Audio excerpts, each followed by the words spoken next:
she owned a ship in Star Atlas, the video game Star Atlas, and she would lease it out. She would rent it out. She'd get money for letting people use that ship in the video game. And that was owned by her 401k that was getting that revenue from doing that. What Matt said, allowed by law, what that really means is you're not going to be able to own a dispensary with your IRA, but you may own the land or the building that rents to the dispensary. You're talking about cannabis? Dispensary? Okay. Yeah, cannabis. Welcome, everybody, to another episode of the Directed IRA podcast. My name is Mark Kohler. I'm here with the illustrious Matt Sorensen, who's looking very dapper today. I like this new jacket. I think you're looking dapper. We're putting the dap on today, so watch out. Dapper Dan? Watch out. That was from, I'm a Dapper Dan man. Yeah. That was from the Brothers. What was that? Oh, with George Clooney. Yeah. Oh, that was such a good one. Anyway, well, we're excited to be here with you. And yes, we're going to try to keep it lively, interesting, with all sorts of useless anecdotes and a lot of great information on directed IRAs. Tell everybody our topic today, Matt. Yeah, we want to talk about unique investments you can hold in your IRA or 401k. Now, I want to first start off and say a lot of people just think first level stocks, bonds, and mutual funds.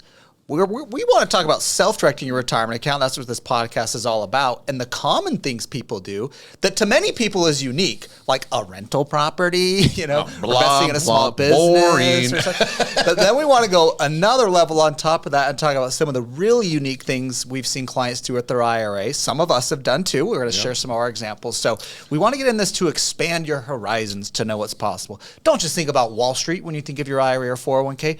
There's so much more to this. That's what we're going to talk about today. I love it. And we can bounce back and forth to mine as well as yours. Yeah. I've got a new one that I'm playing with too that we can talk about. Okay. But before I wanted to say this too.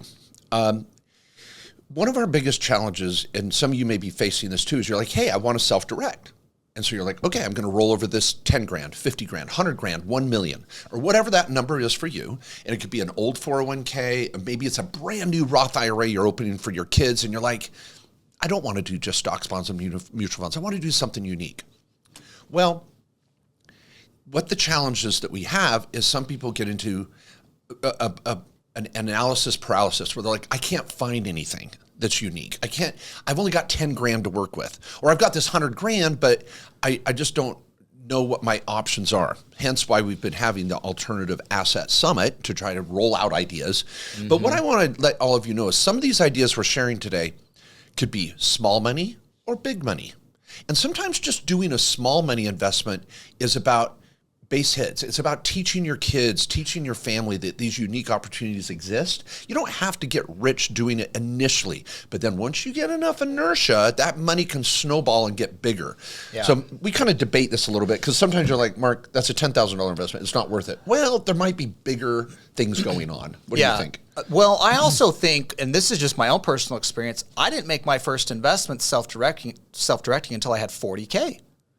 I didn't have the time. I didn't think it was productive. There's different approaches to this. Yeah. I'm not disagreeing with Mark. Different strokes for different folks, So for me, I was like, I'm not going to go find a $5,000 deal. Now, do we have clients do that every day? Yeah. Like every other hour, there's one of those investments going out of here at Directed IRA. Yeah.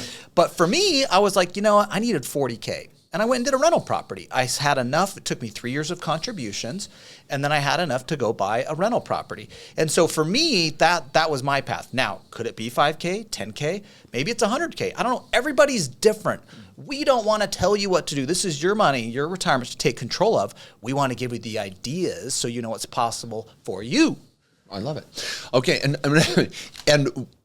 Matt, some of Matt's are low dollar amounts. I'm most of mine are low dollar amounts because I'm kind of a Main Street guy. I'm a little more white trash than Matt, and so despite the Prada shoes he's rocking today, by the way, they are pretty kick-ass. It was a painful purchase. You should have those. I think you should be wearing your Crocs if you're going to claim. Yeah, that's white right. Trash. Yeah, and I don't appreciate that demeaning, shaming. Because I know he's got the Crocs. Just because he's got the product. Whoa. I do not own Crocs. You can take the guy out of the mobile home. But Yeah, I know. It's tough. Well, okay, I'm leaving the podcast now today, and you can do it all. No, okay. No, this is it, but it's true. A lot of mine are smaller because I want to get my family involved in these smaller investments, and that's kind of my bigger play. I've got bigger accounts that I invest with for sure, but I also like these smaller accounts because my daughter Molly just walked by the studio here a minute ago, and she's like, "Hey, what are we investing in?" And that means a lot when you can start getting your kids thinking about investing in their 20s. That's a big win. Huge. All right, so should I go out with one right out of the gate? Yeah, let's do it. Okay. Well, you wrote it down number one, so I'll throw this one out. Recently, I sold this investment about a year ago, year and a half ago. But I purchased some cows. Now, I'm a big Yellowstone fan, and we have a place up in Idaho, a few hours away from the Yellowstone Ranch.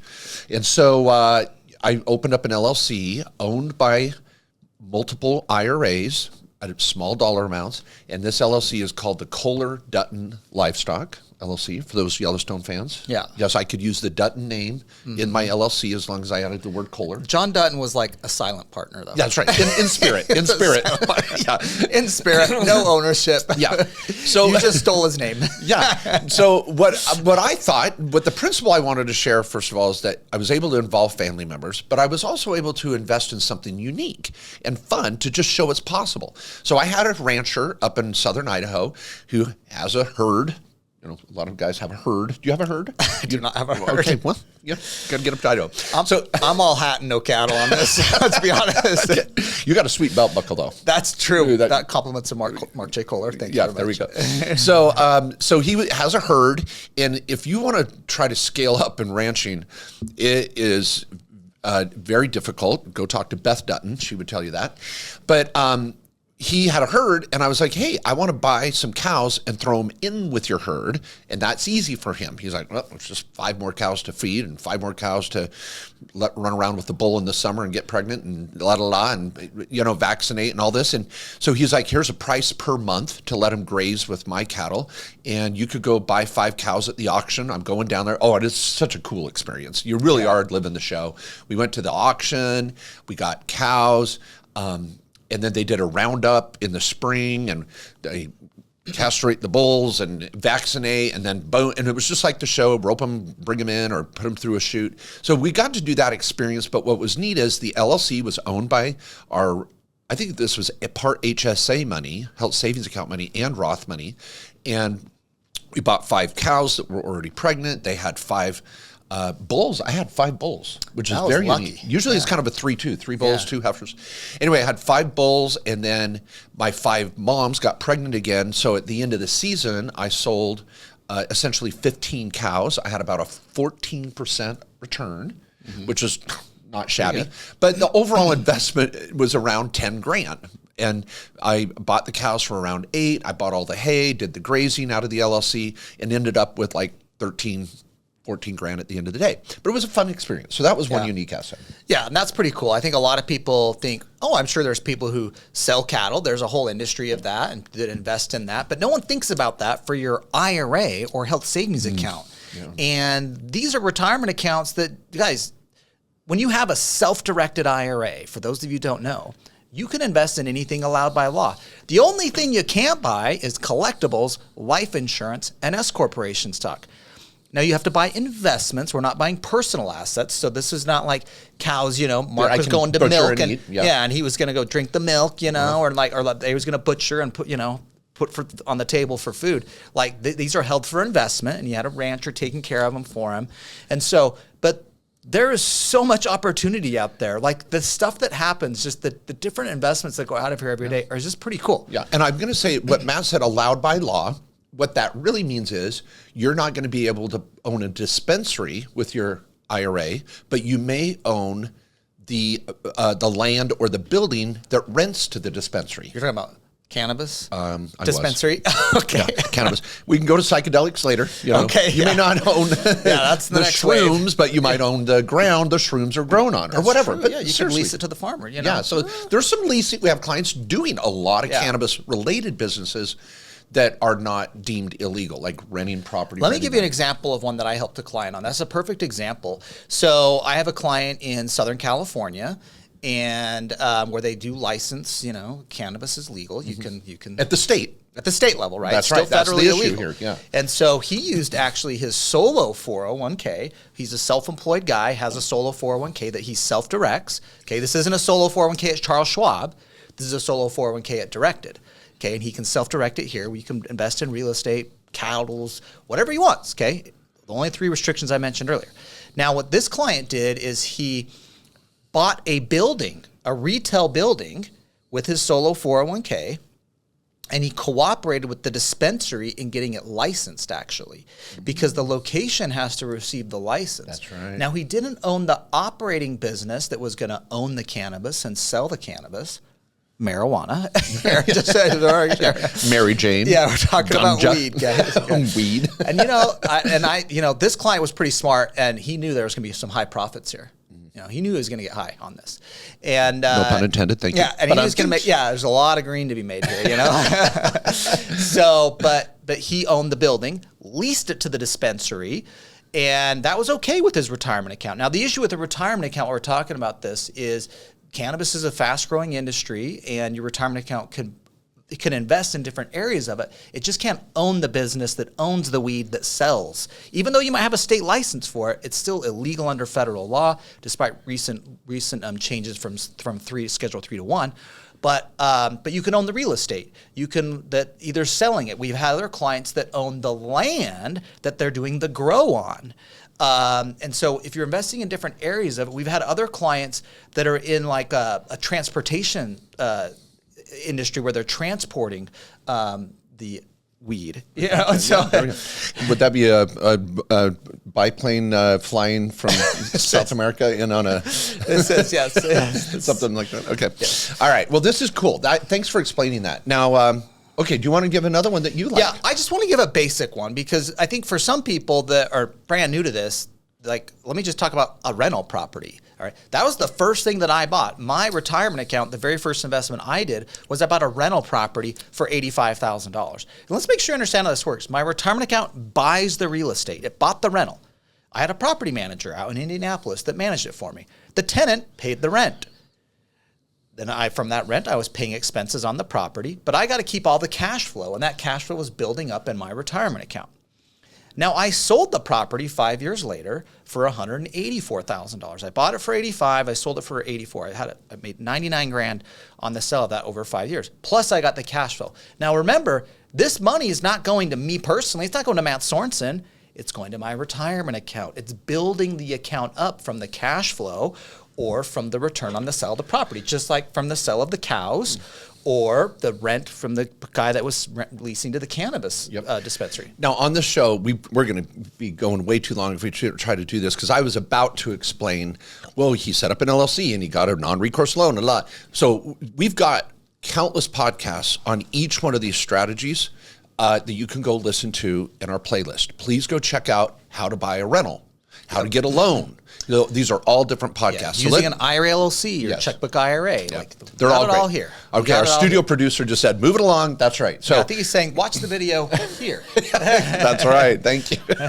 So, all right. So rental property. So we're going to give a little bit of how to do it, but you got to go back and watch the show or go watch another show on that. Okay, I'm going to go to crypto. Now, there's a lot of variants here, so I'm just going to hit some highlights, but cryptocurrency is it really, and blockchain technology opens up a lot of opportunities for investment. And so people go, well, I want to buy some Bitcoin with my IRA. Oof. Up until the SEC allowing some of these big funds to do some direct investing, and now you're still just buying a fund that owns Bitcoin. How do you really buy Bitcoin at your crypto.com or your wallet or MetaMask, or how do you do this? And so a lot of people just give up quickly.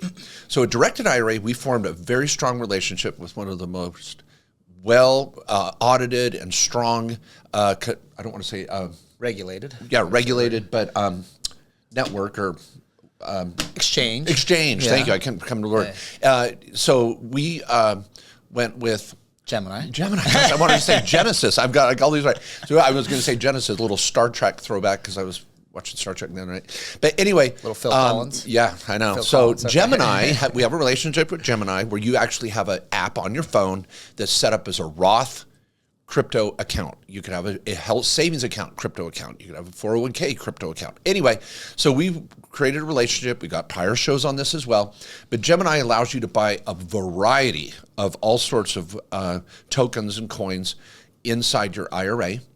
Yeah. And that's pretty exciting. You can stake in some of these. Custodial staking, where you're not actively involved, is pretty cool. So you're staking inside your IRA.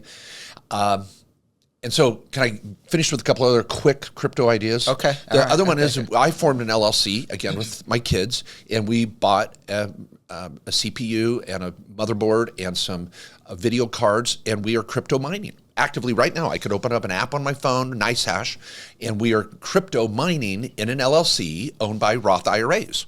And what we're doing is verifying transactions on the Ethereum or Solana blockchain and earning Bitcoin. So pretty exciting. And then the other issue is now the gaming industry and the NFT world is just blowing up. So much going on there. And so we've had clients that literally buy non-collectible NFTs. They're called utility NFTs. That's a non-fungible token. So they will buy NFTs, and these tokens could be used in video games and leased to kids playing video games. And video games are now they're not pay to play. They pay you to, or did I say pay to play? Yeah, that's what I want to say. So these gamers are playing games and earning cryptocurrency by renting NFT assets owned by IRAs. Some of you are like, what the hell are you talking about? So we have some prior shows on this as well, but the NFT market is, and using your IRA to buy these types of utility tokens, they're making huge money in this area. So that whole market is unique, and you can do it in your IRA. Yeah, just for an example on that, we had a client that was at our crypto tax summit. Oh my gosh, this is the funnest. I know where you're going. She has a solo 401k, which is, again, she's a self-employed person, self-direct. She's in her 40s. She stood up. She's beautiful. And she gave an example what she's doing with hers. And all these crypto geeks that were in the room were like, oh my gosh. They fell off their chair in love. Like, they're like, so she had a following at that conference. But she owned a ship in Star Atlas, the video game Star Atlas, and she would lease it out. She would rent it out. She'd get money for letting people use that ship in the video game. And that was owned by her 401k that was getting that revenue from doing that. So there's a lot of different ways you can do this. And this is why we're trying to give a lot of the creative ones so you know the limitations are very short. That is a pretty cool thing. Now, the IRS did come out on crypto and said, you cannot own collectible NFTs. That's right. If the NFT is a collectible, think of like the Beeple, one that was the Sotheby's auction, or some of those just NFTs that are just basically art. Yes. That is a collectible and doesn't count. But if it's an NFT that has utility value, that's something that can be rented or sold or has certain rights associated with it,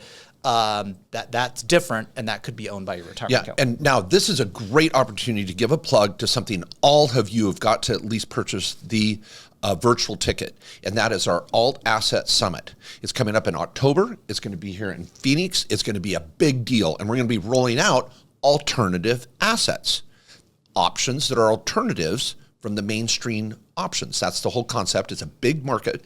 And I was going to mention our crypto grandma. I want to get her on stage and interview our crypto grandma. Some of you may be like, I'm too old for this. This is kids play. This is too hard. Crypto grandma, give her a shout out. She's got Roth IRAs that she trades every day, building these Roth IRAs that she has her grandchildren as the beneficiaries, and she's just having a hoot. And it's a way for her to engage with her grandchildren. Yeah. It's just been the neatest thing. They're into crypto. yeah.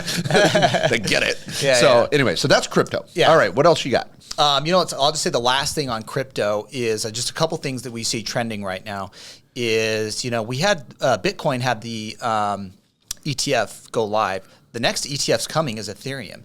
And a lot of people bought Bitcoin pre-ETFs getting approved and the value went up. So we've been seeing a lot of people, their investment thesis has been, I'm buying Ethereum using a crypto IRA, a directed IRA, which that's probably one of the hottest ones going right now. Man, I'm going to get on my crypto app right now. of the Ethereum ETF going. And so, and I'm just throwing out ideas. Of course, there's no investment advice here. I'm just throwing out ideas. But this is so fun. Like literally I'm on the podcast and I just opened up my Gemini app. That's my Roth IRA. and I can trade, grow, look at my portfolio. I'm all in Solana right now. I'm just all Sol. I got a few fun ones. Yeah. I'm still a Dogecoin. Yeah. Dogecoin fan. You know, Yeah. It's my dark horse. Yeah. It could go big. Yeah, you and Elon. Okay. So, all right. Last thing on crypto to say, I bought it in 2017 in my retirement account. And there's a lot of different strategies on how to do that. We've done webinars, separate podcasts on crypto. And so Mark talked about mining crypto. We've talked about just buying it and holding it. Talked about trading it, buying NFTs and other things within crypto. There's a lot of options there, but there's some things to learn. So make sure you get back to those other podcasts or give a call to the team here. We can certainly help you out on your crypto options. Well, the one I'd like you to talk about is the startups, kind of those pre-IPO. So you've got a friend, you see this idea, you see something cool on Shark Tank, or you So one that we saw that was really big was Snowflake. So Snowflake is a software company. We had a client's Roth IRA invested into it that bought into it at early stages. About how much? I don't know the exact like amounts, but it was $1 million return. Oh, ho, ho. It's a 7-figure return on $100,000 approximate investment. So, but Snowflake went public a few years ago. I can't remember how long ago. It's a very large, market cap publicly traded company. And what happens is, and we've had this quite a bit, if you have typically you're invested into a private placement. Okay, so we have a lot of people's IRAs. Every day, I'd say 5 to 10 people's accounts here are invested into some private placement. And the private placement is essentially a private offering of stock in a corporation, if it's a startup or maybe a private equity fund, or it could be an LLC where it's units in the fund. It could be you owning real estate, a multifamily, commercial. There's lots of varieties of this. But in this example, they invested in and they acquired shares in Snowflake. It's actually through a fund that was then investing into Snowflake. But anyways, and so what happened though is once it went public, the individual investors were able to take the shares now that were publicly traded. And so we have to transfer your privately held shares over to publicly traded shares that are now on an exchange and on the stock market. And so we've done that quite a bit. There's a little bit of a process, but we've got it down because you can buy stock with us if you want. That's not very common. But you can convert your private shares into public shares once the company goes public. And so now I have seen some go public that have gone down too. I'll say that. Some people have had private shares that the company went public. Pretty much anything I invest in. Yeah. And those shares have gone down. And so now this one, Snowflake was a very successful company and has, even since IPO, I think has doubled in value. So, but that was just one example of a pre-IPO startup. I love it. And I'm going to kind of piggyback that with startups or small business. We've had countless clients. Well, I remember one in LA that invested in a movie making equipment trailer. A lot of trailers that go around to production companies might be lighting, gaffing, all these different set designs. If you've ever seen a movie set being made, they're like semis pull up, they're unloading all this equipment, and la, la, la, la, la. The production companies don't own that equipment. They're private investors that lease that equipment to the production companies. So I had a client that took some Roth IRA money and bought a bunch of equipment, a trailer, and production companies like, bring it, and they just had a regular, it was like a little rental property, but it was equipment. I've had clients buy trucks and rigs for trucking in trailers. And the one I just wanted to mention too is that you may have a friend that's opening up a bakery or a landscaping business, or they're opening up a surgery center or buying an MRI unit or who knows what. And so any of these ideas of a friend that's trying to start a business and looking for capital, and you believe in the person, you do your due diligence and all that, be careful. Yeah. But that's similar to a startup for me because you're getting investing in a small business, and that can be really exciting. Yeah, I remember someone was talking about Microsoft. I forgot, it wasn't Bill Gates. They're like, I guess they call you startups now. When we just started, we were just a small business. That's what we were. It's like, okay. Oh my gosh. What's his name? Paul Allen. Anyways. Yes. Okay, so let me hit some lending. So lending's very popular. That's what I do with my account right now. I lend my account out.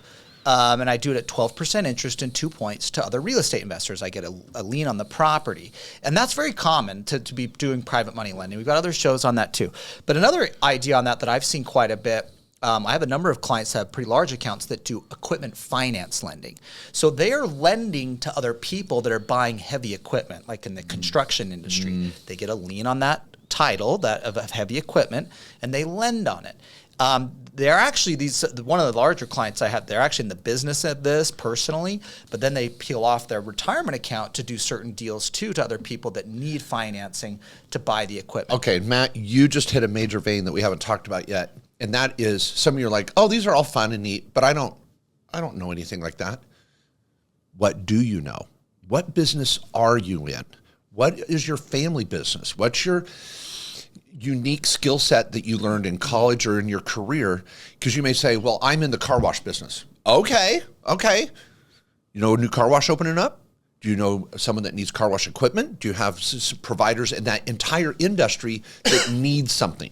See, that's a unique investment, and all of a sudden your IRA is playing in that industry and making money, and it's not insider trading. And that's kind of funny. It's just, these are not publicly traded companies, they're private companies, and if you have a unique knowledge or a connection that not other people have, and you can inject your retirement account into that, do it. Again, doing your due diligence, being careful, but that's what we're talking about. Yeah, is finding that unique something. That and investing in what you know. And it's interesting because those clients I talked about doing the equipment finance, they just invested in what they knew, and they knew people that needed the money. They had the deal flow. They saw the opportunity.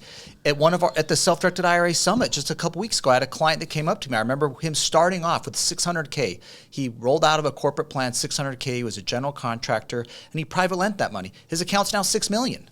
Okay, but he knew people in the real estate space. He was a contractor. He worked with people that were rehabbing and flipping. And he's like, I'm going to turn into the bank to these people instead. I don't want to be doing the work on the properties. I'm going to go turn into the bank. Because he had connections, he had deal flow. So we always say invest in what you know. It's interesting you talked about the movie set one too. Another interesting one we've had, and I forget the Netflix show, but there's a Netflix movie that we had a couple of IRA accounts invest into.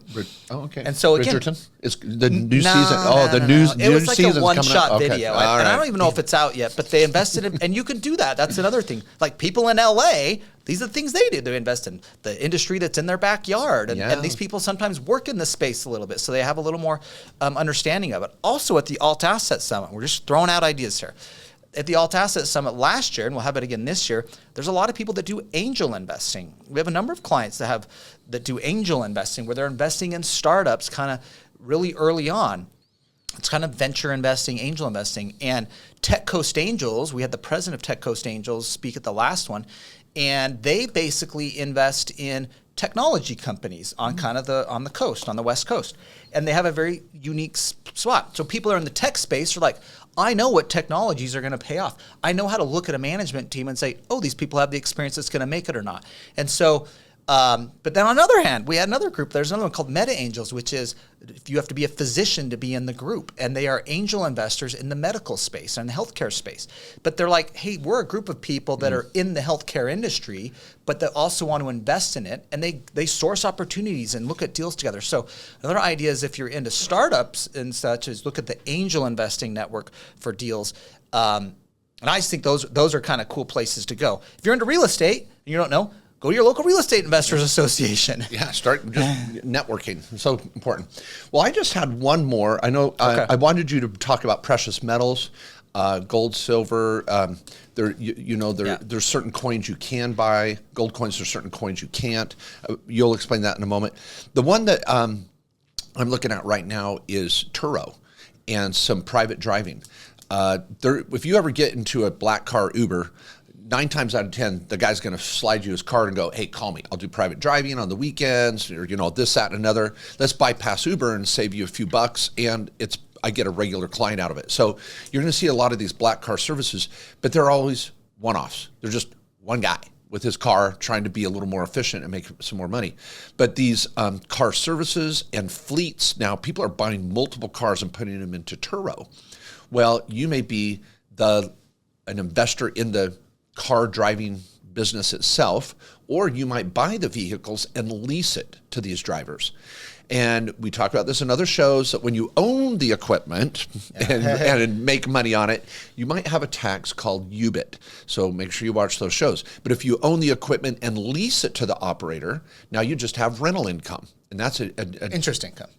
Sorry. Because we do it as like an equipment finance lease, kind of like when you lease a car. It's really a loan, because if it's leasing of personal property, right? You get now we got sales tax, and you got UBIT too, still, because leasing of personal property. So we do like an equipment finance lease. I like that. Thanks for clarifying. So this is what our lawyers at KKOS Lawyers will help you do as well. So when you come up with that idea and go, okay, I want to do this in my retirement account. I want to form an LLC with multiple accounts and bring my family into the mix, or an old 401k or an old HSA or whatever it is. A lot of times you're going to start with a consultation with one of the lawyers. You'll see that in the link down below, kkslawyers.com. Talk to any of our tax lawyers, and they can help you form the right structure that's going to be the most efficient way to bring the money together and avoid any possible transactional tax that could play into it. We'll call it that, and then and really maximize your profits. So bring the ideas. Bring it. We'll help you. We'll help you figure out how to do it. Love it. Okay. So let's talk about precious metals. That is a popular investment for people that want to self-direct their retirement account, that actually want to own the physical precious metals. There's a couple things you need to know about this. Now, if you remember earlier, I said you can't own collectibles in your retirement account. Well, there's an exception to collectibles for certain precious metals. The precious metals that are accepted from that you can actually own in your IRA is the John Wick coin. That's what I want. That is not on the list. Damn it. Okay. I wanted one of those coins. John Wick. Oh, those are sweet. Okay, keep going. Here's what's on the list. Gold, platinum, palladium, and silver. Okay, now gold and silver are the most popular ones, of course. I don't even know that I've seen someone buy platinum or palladium, but it's on the list. You could do it. Now, in the gold, silver, and any of those precious metals I mentioned, platinum, palladium, they have to meet certain fineness requirements. And so I've got a chapter in my book on the Self-Directed IRA handbook on this. We've got resources at directedira.com on this, but they got to meet the certain fineness requirements. Fineness, meaning it's X% pure. Like 999% pure gold, for example. There's another exception to that. Goldfinger. Yeah. Okay, sorry, just a little James Bond throwback. Go ahead. You're not going to let me get through this. I know, I'm having so much fun. This is such a fun topic. Now, so there's two things you got to know. First, does the precious metals comply with the rule? Is it the right type of precious metals? Gold, silver, platinum, or palladium? Those are the ones you can buy. The second rule is you have to store it properly. And this is one that's been violated, and there's been some cases on this recently in the tax code. You must store it with a custodian that is a bank. And a bank, under the definition there, is a bank, a credit union, or a trust company. That's what meets the requirements. So when you have precious metals with us, we require you to deposit it and that they be stored at Delaware Depository Trust Company. Not your garage? Not your garage, not under the mattress. Okay, all right. And we don't want to hold it here either. This is, you need like a Fort Knox type setup, right? Yeah, and that's what Delaware Depository does. They're in the business of storing precious metals, have all the security protocol and all that. You were packing heat the other day, and I thought, is this to protect all the gold in our building? But I guess there's no gold here. That's, I got a stock. You got different reasons. There's different reasons for that, yeah. No, I love it. Now, can you own certain collectible, like the Eagle coin or whatever? You can own the American Eagles, and those are certain government issued coins, like the American Eagle is the most popular. That's issued by the U.S. Mint, and so you can own that. Now, the last thing I'll say on precious metals, and this is really important, is you've got to be careful when you buy it. Shocker. You mean this is a pretty loosey-goosey industry? The precious metals industry has some bad players sometimes. Some bad players sometimes, and some, average players and better players. So make sure you're checking the values of when you're buying. Don't just believe the one person you talked to that you called in from an AM radio commercial to go buy precious metals. Or I was up late at 2 a.m. and I thought, ooh, this is for me. Yeah. Okay. So maybe price shop it a little bit. Okay. Just price shop it a little bit. Make sure you're getting the right price, because you're going to have to sell that metal at one time. Now, precious metals have been on an uptick the last year. They've done pretty well, actually. So, but you want to make sure you're buying right. Make sure you're not overpaying. All right. I'm excited about this last one, and that would be currencies. We went from cryptocurrency. Now we went to precious metal. I am in the market for some Iraqi dinar. Oh, good Lord. You wouldn't recommend that? This is so funny. We did have some clients buying that back in the day. I'm like, what are you morons doing? Iraqi dinar? We have clients listening. Be careful. maybe they're gonna win out. I don't know, but you can buy currency. I could buy yen. You could buy foreign games. currency. Yeah. You can, and so obviously, there's not any investment advice here.